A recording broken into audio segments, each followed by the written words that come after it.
Practice started. We'll have 4 practices before spring break. The first 2 by rule have to always be helmets.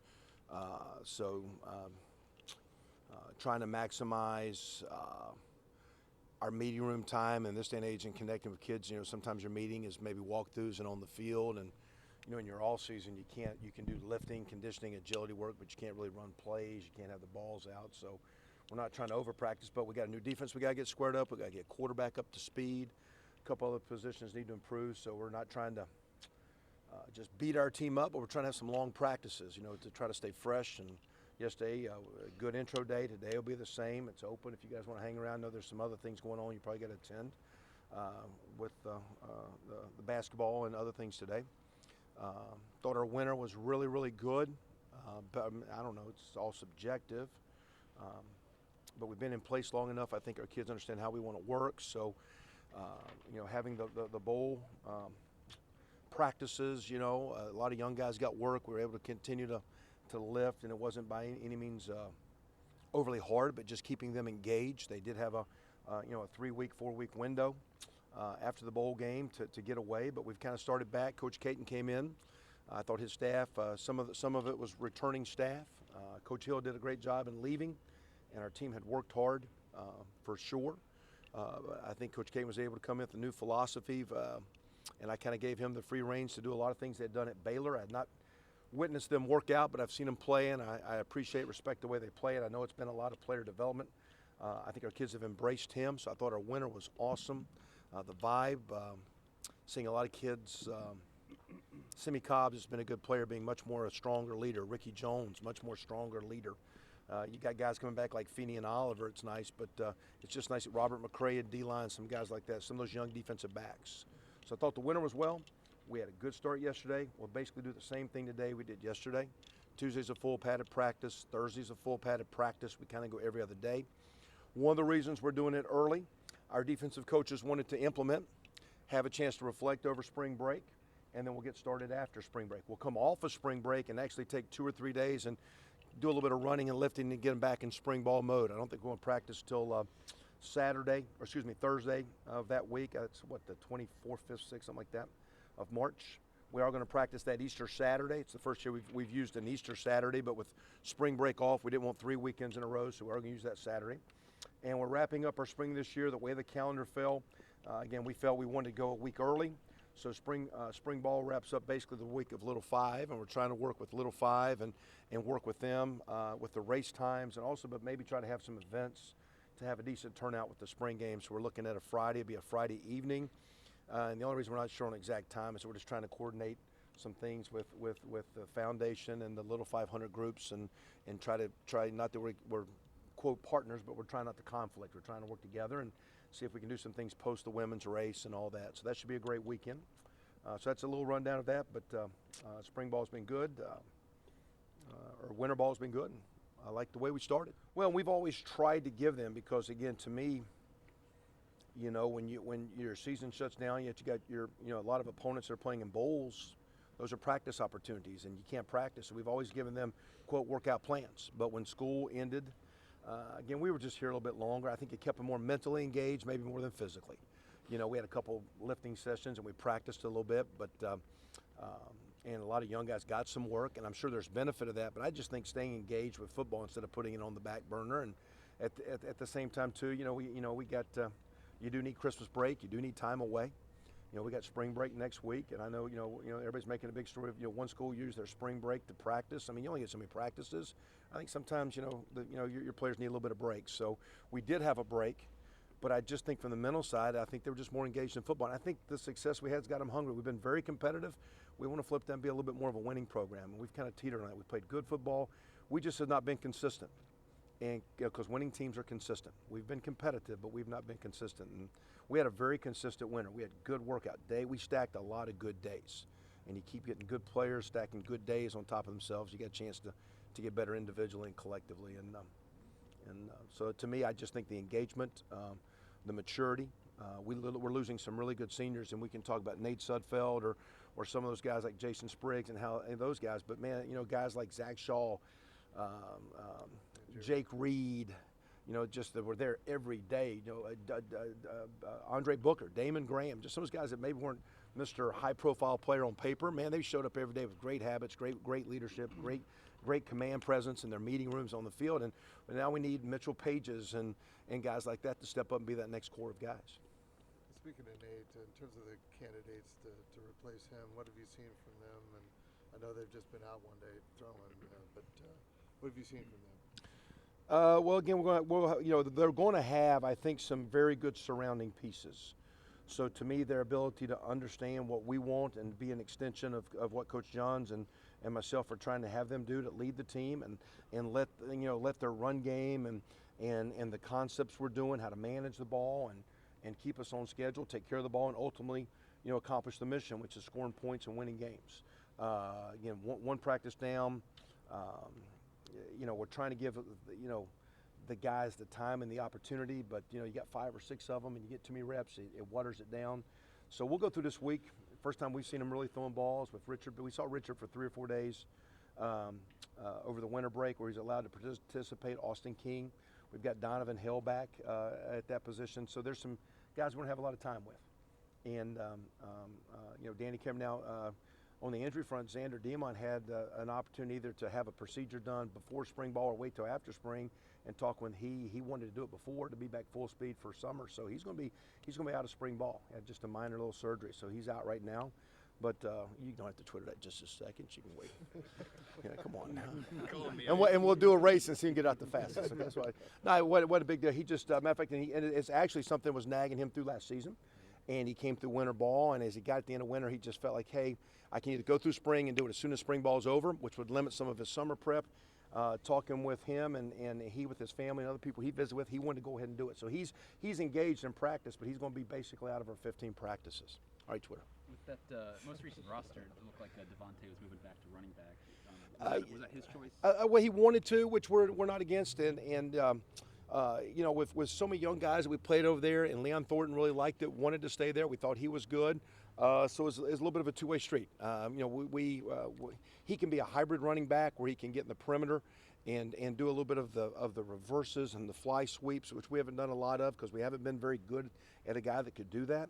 So he's starting there now, and he was able to get a red shirt out of last year, even though he played the first couple games. That injury he had to his knee basically knocked him out for about 8 weeks, and by then the season was over. So we were able to get him basically a medical red shirt, even though he played. So and he actually went back to running back during bowl practice, wanted to try it, and we'll ride that out and see how it goes.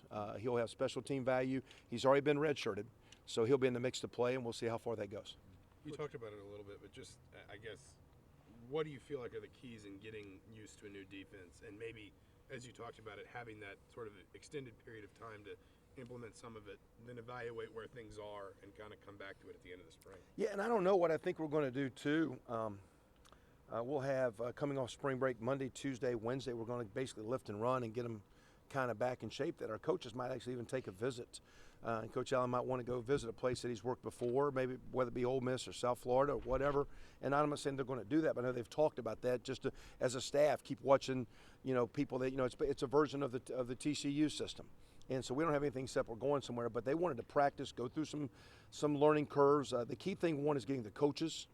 And Coach Allen, I think, is doing a really good job of trying to get his coaches on the page he wants, one. The second deal, I think, it starts with practice habits and culture. And we don't have on pads right now. And so if we get out there practicing too much against each other, it's hard to go full speed because you have on pads. And not that you're going full speed tackle, but still when we got 300-pound guys and they're moving around, you're getting helmets on shoulders and collarbones and all that, and then we've got to be smart. So we're trying to practice in a way that we don't maybe do too much together without pads because we think we won't practice defense fast, and we'll start off with some bad habits of what we want it to look like. So, Coach has been very direct with his staff of there are things we need to demand from the start because you got to be careful. You don't want to go down the road too far with certain habits with the culture of what you're trying to create defensively. So, to me, we're trying to go real slow. It's not about scheme. And the scheme is not a radical. It's a 4-2-5. Well, half the time our Sam backer was a defensive back nickel. Most teams play that anyway. Is that a line? And when we play bigger teams, we'll actually take the nickel out and put a bigger linebacker there when they're in, quote, big personnel. So it's not as radical of a change. We were a three-man front last year, but if you listen to several coaches that played us, the three-man basically almost evolved to a four-man. It's going to be different terminology. They're looking at some different guys. The one defensive end has his hand down now a lot more, although sometimes he will stand up. We're looking at a few guys in a few slightly different spots, but I don't think it's radical. The terminology will be new, but what more important than anything, that when I addressed and visited with Coach Allen, we just want to kind of get the culture of being excited and playing aggressive, tough defense. And he's tried to take that through the workouts. You've started one practice where, but you're not hitting yet. We got to do that day after day. And I like what I see short term, but man, it's a few weeks of winter ball and one practice. So we're going to try to go very, very. Last year, our offense went very, very slow in spring. We tried not to do a lot of plays. We tried to get our guys coming off the ball and being physical and being smart and being aggressive. And I think we're going to take that same approach. Again, get a little bit more specific with Coach Allen this week, but I think that's what Tom's going to try to do. Well, we did last year when we he of course played receiver, and in high school he did play some tailback, and he's a really good return person. But really, it was the Ohio State week. Basically he became our Braxton Miller, and was basically playing a wildcat. And he was very, very natural running with the football. And he's 200, I think he's 223, 224 now. He's been around 225, 230. So I just think he has a chance to, and he's got natural receiving skills, but I think he's pretty good. So we're going to kind of start him. We're not void of tailbacks. We need a lot, but I think he can play maybe several roles as Devontae Williams we talked about. Different body type, but some skill set where you can move him around. So we'll see what he can handle. Again, it's also a credit that we think, with Simeon and Ricky and what we think we're going to get Westbrook and Luke Timian. Now Isaac James is in the mix and healthy. We got some, and we recruited a couple good receivers. So, but we'll use if he's healthy, we'll use Camion's skill. He's a very gifted player. So he could flex play to play almost. He could. Yeah, we'll see. Like tight ends, sometimes they're in or backfield or moving around, and if you got a running back, that's a viable receiver. You just see what he can handle. But right now we're gonna start him a little bit more. We're gonna start him a little bit more at running back, just because he's got more time at receiver. So to teach him protections and how to pass block and all that stuff. He is very instinctive and very natural with the football in his hand, and he does catch it well. Three linemen back, obviously lost two good ones in Jason and Jake. I know it's early, but guys kind of standing out those two spots, left tackle and center? Yeah, we just enjoy. I do think we've recruited good line, good depth. You got Jacob, Wes Rogers is a fifth-year guy. Jacob Bailey, fifth-year guy that we don't stay as starters, but have started. So you look at him, you don't feel like you're weak there. I really like Simon Stepniak. I think Devondre Love has had a really great. I think he's farther along as a freshman than Demetri Camille and Ralston Evans was, which is encouraging. I think Brandon Knight's going to be really, really good. So you look at our line. You got Timmy Gardner. Timmy Gardner's a gifted kid. And he's still kind of in our second unit, and he's not doing anything wrong. We got some nice depth there. We're doing a really good job. Danny Friends had a great all season at 260 couple. Jordan Fuchs is back healthy with us. Austin Doris has stepped up. We did move Ryan Watercutter. That's kind of a decent walk-on linebacker over to tight end, and he'll be in the mix. And we recruited several guys there. So I think that tight end group's going to be critical for us as well. So, but the line looks very well. And when we had our off season, our line was rated by our strength coaches as the #1 group of the football team. So even though we lose Jason Spriggs and Jake Reed and some good players, they came through winners as by the coaches voted as the best group on the football team. Jamara's Bowen, the kid that came in from Cincinnati, going to be DL. Correct, and excuse me, and that's because again the line was doing well enough with depth. He looked really good yesterday running around, and he's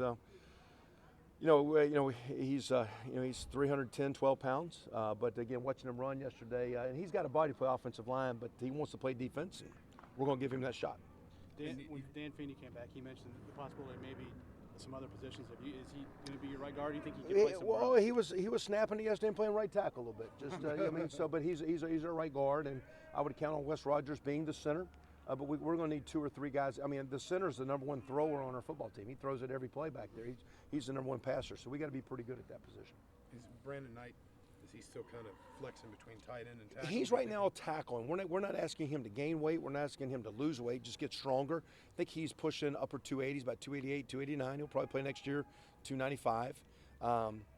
And if some of those tackles come on and we want to go big people, we can put him at the tight end spot. But right now, with Danny Friend being healthy at 265 pounds, and we recruited a couple big kids, we think we'll have the size we need at tight end. We'll play that by ear. Brandon Knight's probably our best left tackle right now, though. Besides Diamant, is there anyone else? Of course, we didn't hit anybody, but. Besides Diamant, what's the status? Injury-wise, now we were actually pretty good. We came through winter with no glitches. The guys that are out of spring ball, and help me if I miss somebody, Keg, if you might remember this better than I do. Okay, on offense, we got Diamant will be held out of spring. Should be full go early, late spring, early summer. Don Booth is still not cleared and will miss spring.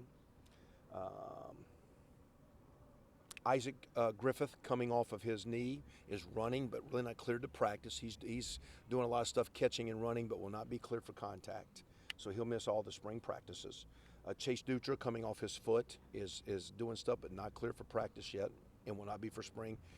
Zeke Walker, same deal. Both those guys, Liz Frank injuries, take a lot of time, and they've had no setbacks. They're just happened to Dan Feeney a year ago. That's about an 8-month injury, just all the pounding you got to put on. Those two guys had Liz Frank. So we got Zeke Walker, Chase Dutra, and Donovan Clark is still not cleared for practice.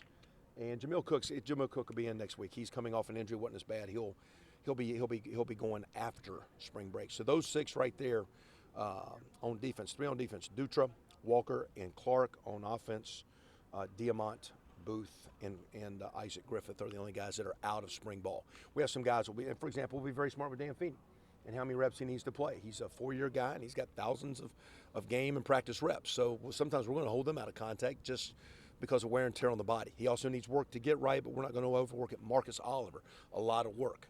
So we start working some of those young backers in the mix and all that deal. And if you see a guy today with a blue jersey on, it's not a quarterback, he is cleared to practice, but they're trying to minimize contact. He might have a shoulder or a sting or something like that. So he's practicing. We're just trying to be short-term and long-term smart there. With recruiting, I know you guys have had some junior days, had some guys in this weekend. We've got 4 commits. I know you can't talk about them, but have you noticed with the season last year, with some of these younger guys you guys are bringing in, they've noticed the success of the program and the bowl game, and is it paying off? Yeah, we got a lot of airtime with that. I also think we're fortunate enough that with the extension we got for our staff, I think guys are a little bit more like, hey, your staff's in place. I think a lot of guys are excited with Coach Allen, Coach Hagan back, and that was not a reason to hire them. I thought they were the right coaches, but they have a great Indiana draw, which helps a great deal, which we love. So, but it's early. At the same time, too, we don't have a lot of seniors. There's only 4 seniors on defense right now. I think offensively you got 4 seniors and you got Ricky Jones and Mitchell Page. So, it's going to be there's always attrition that can happen. And a guy might want to transfer or have a medical issue that can't play. But at the end of the day, it's going to maybe be I don't know if this class gets to 20 like we've been having 2022. This might be a smaller class.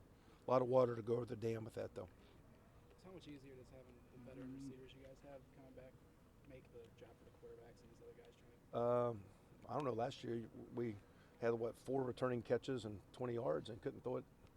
You need a quarterback, so we'll see if those guys can do it. But just sometimes things are cycles. Now those DBs looked really good yesterday, but that's first day. But they got they're older, more mature. They've played. They're just you see it today when you watch our basketball team. Those guys just grew up, and sometimes it takes a year or 2 for some guys, and they've played. Credit to them. But sometimes you just have youthful voids. That's a part of our deal. You cycle. We don't get college players like Peyton Manning for 18 years. We get you for 4.